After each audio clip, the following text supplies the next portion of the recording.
Joss Whedon directs this Shakespearean film, starring Agent Coulson and a bunch of people who only get work if Joss Whedon's doing some other movie. Yes, it was Much Ado About Nothing.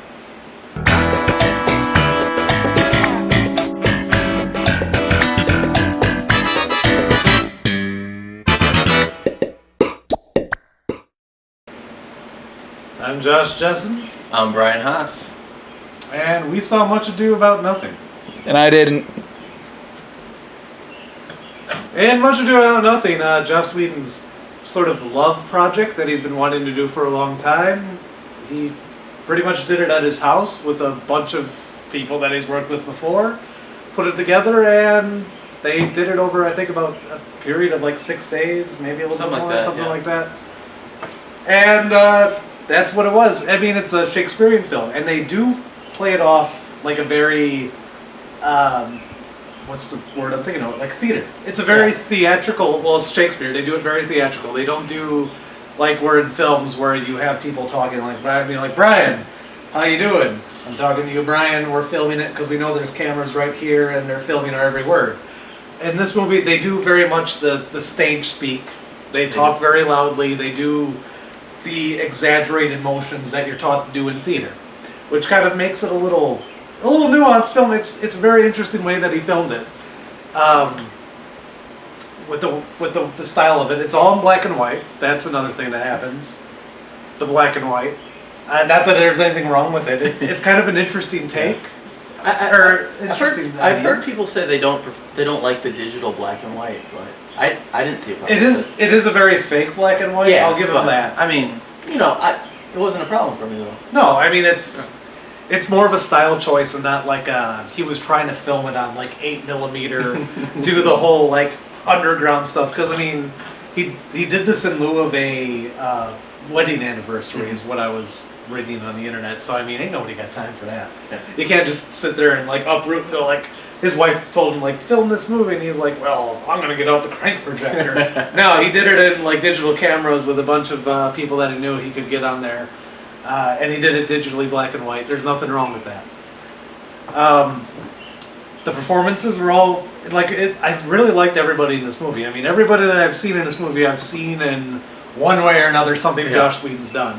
Whether it be Angel, Buffy, Firefly, Dollhouse, or Avengers, with Agent Coulson being the I don't want to say main because there's not really a main character, and you got Nathan Fillion, who comes in near the end. Like I was wondering where I knew he was in it. I was waiting for him. Just kind of a short bit, but probably the really great bit. Oh yeah, I mean he did good stuff. Stole it while he was on screen. Nathan Fillion, of course, stealing the show.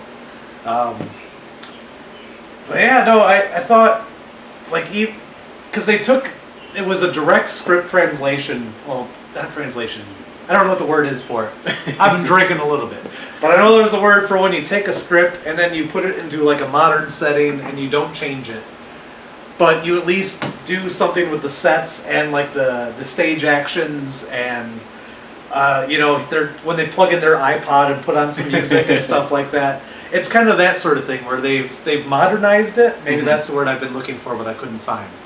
The modernization of this film with the overlapping of the Shakespearean dialogue was just really, really great. And I don't think you could have found like a better actor to do that, or a better director to just take this thing and then do that. I mean, who else would have done this? I think Joss Whedon was the perfect person to do this.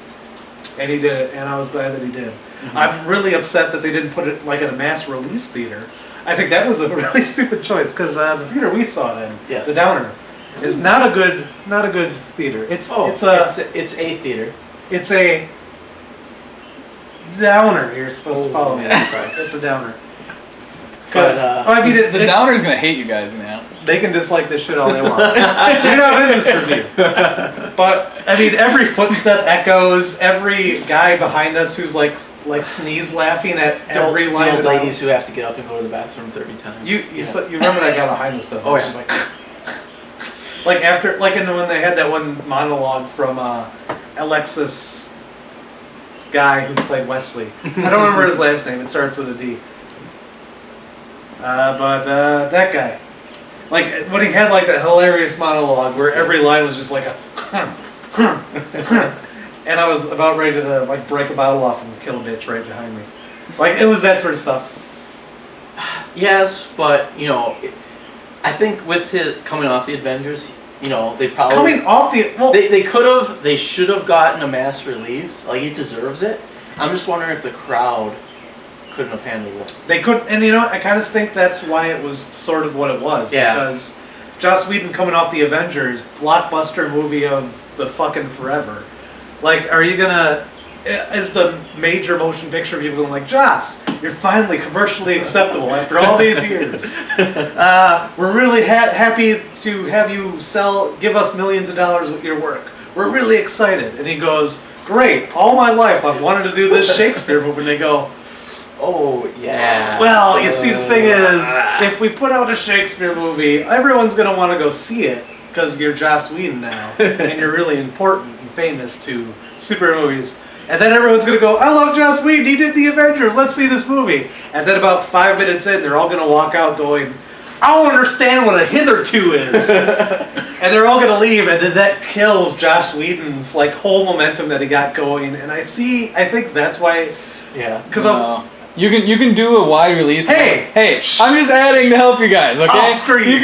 You can, I am the voice, but anyways, you can do a wide release of like 1,000 theaters, or you could even make it. The problem I think was that when it came out, although it didn't come out when there was that many. Do you want to join me here on the chat? No, because I didn't see the movie. I'm just saying you could have done a wider release. You didn't have to do such a small release, and you could have had it come out at a time that's not the summer. Granted, I think it came out in other places before the summer, but He filmed this before the Avengers, though. No, during. Or during the Yeah, I think it was pretty much during the break of Avengers. Yes. Or it was during post-production or something Yeah. like that. Yeah. I mean, they could have chosen a time. I think they kind of poorly timed it, and the minor, like, or not the alternative wide release, narrow release, is that what we'll call it? It really just sucks because we don't live in California or New York. Yeah, if you live there, I'm sure you could have seen this any We number literally of have ways. two options to see movies like this, and we either have to go down to Chicago, which is a very lovely city, but very shitty to get to and drive thin, or we go to Milwaukee, where we have a very shitty theater. I didn't see that. I didn't find it that bad though. It's just very loud. The downer is a It very. was just loud. the people, right? The fit, people that were in though. the crowd. That's what you didn't like. Well, there weren't that many people. It's just every step echoes, It's just an older every theater, potato and chip it cracks. Hey, I've seen movies I with did feel 3 bad about eating babies. popcorn. Yeah. I've had 3 different baby movie viewing experiences this year. Ooh, so see, no. yeah, Nothing. and all recent. So Nope. Thanks, voice. I'll play Who's that. not in this review? Brian, anything else to add about this movie? Just that, no, I was almost not almost. I was one of those guys who came in here. I didn't know he was going to be faithful to the Shakespearean dialogue. And for the first 5 minutes, I'm like, is this just an intro? Are they going to stick with this? But no, I stuck with it. 15 minutes in, it was a little weird.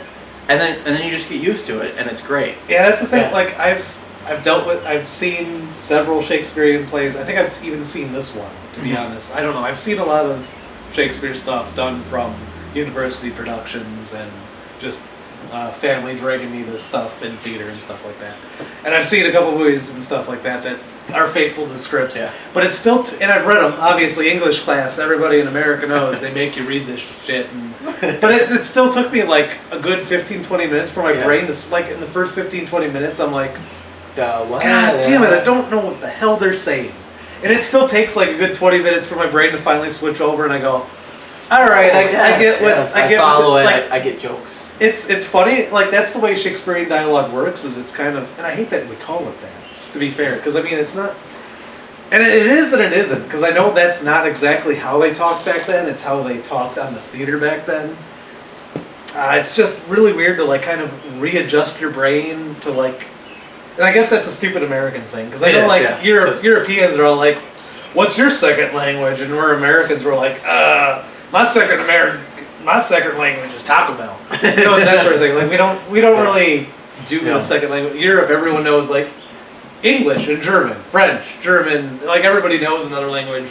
America, we don't know shit. Yeah. But and that's kind of how I felt like watching this movie. Is like you're like, it's English and Old English, and I'm like, I have to wait for my brain to adjust.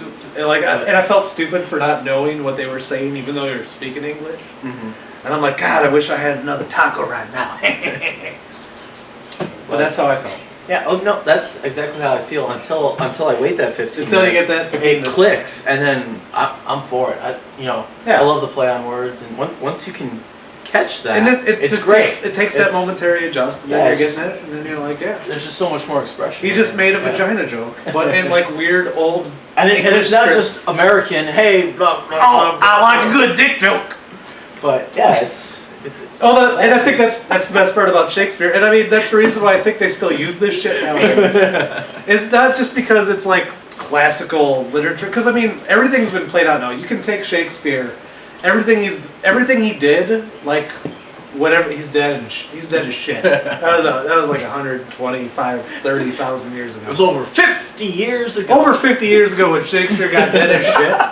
Like everything he wrote, like people have done now, but they've modernized it, and it works. Like you can take the fucking 12th Night and shit, and I know, and I've seen stuff, 12th Night, Midsummer's Night Dream. That stuff has been like repackaged into like modern shit, and they just kind of change the dialogue, but they don't change the humor of it. Right. And he did tragedies, but as far as Shakespearean humors are, or comedies. We don't call them humors. We call them comedies. So like it's the same deal. It's just like they have what a comedy is, and he did a really great comedy. Maybe it's dressed up in fancy $30 words that go on for $40 minutes.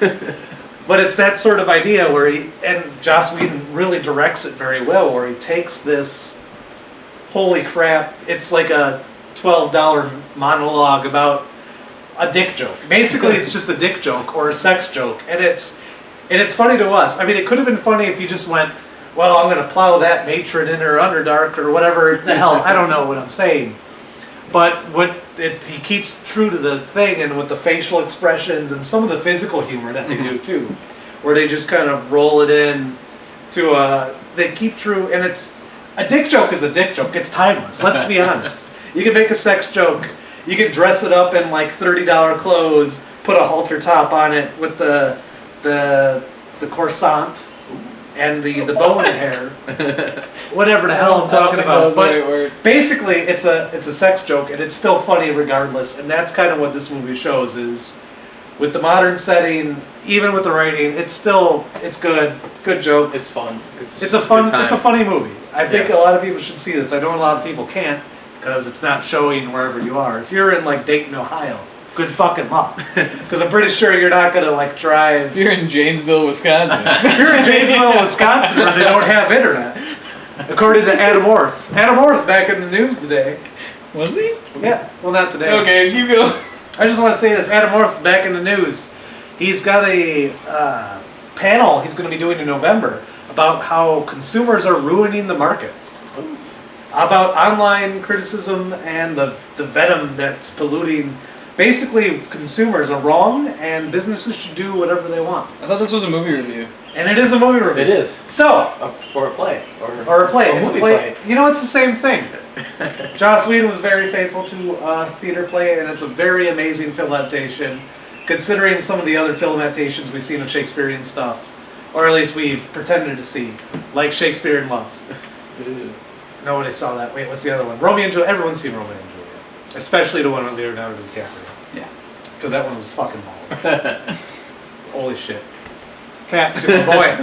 Anyway, I thought it was really great. I mean, even if you don't like all that old-timey bullshit, yeah. I think the way he films it, the way he sets up some of the scenes, the way the subtle changes to it, perfect. It's Joss Whedon. If you like his work, it's glorious Joss Whedon. If you like Shakespeare, glorious Joss like Whedon stuff. Yeah, and there's no reason not to see it if you like either one of those two things. You're getting them. It's perfect. Take a couple hours, spend the $8, go see the movie. Go see. You know, if you have to drive like an hour and a half, 2 hours to go see this movie, well, then at least get dinner somewhere in between. Yeah. And then go see it. Go to the big city and get dinner at one of them big timey restaurants. Wow. Those people in Janesville, Wisconsin, drive down to fucking excuse me. Oh, Madison had it. I think Madison had it. Yeah. I know Milltown has it. And you can get fucking Five Guys. Is this your favorite movie of the year or something? Or? No, it's not. It's a pretty. No. I'm just trying. Look, I know nobody's gonna see this movie, or No, nobody. people have nobody's gonna seen see it. this review. Nobody's gonna see this review. No, that's true. That's true. And it's just if you have. I just want to tell people right now, if you have the option to see this, because I don't think a lot of people are seeing this movie, go see it. That's region. That's why though, because it's not playing near them. Well, then I'm directing this review to the people who aren't releasing it to other theaters. no. Go fucking put it on a theater. Drive to it, support it. It'll get wider releases in future And projects. then let's hope for Dr. Horrible 2. Ooh, Isn't that coming? Like, isn't that for sure? that's coming. We don't know voice. I thought I heard that that's totally being made. Or So anyway- But like when I can fit it in, I guess.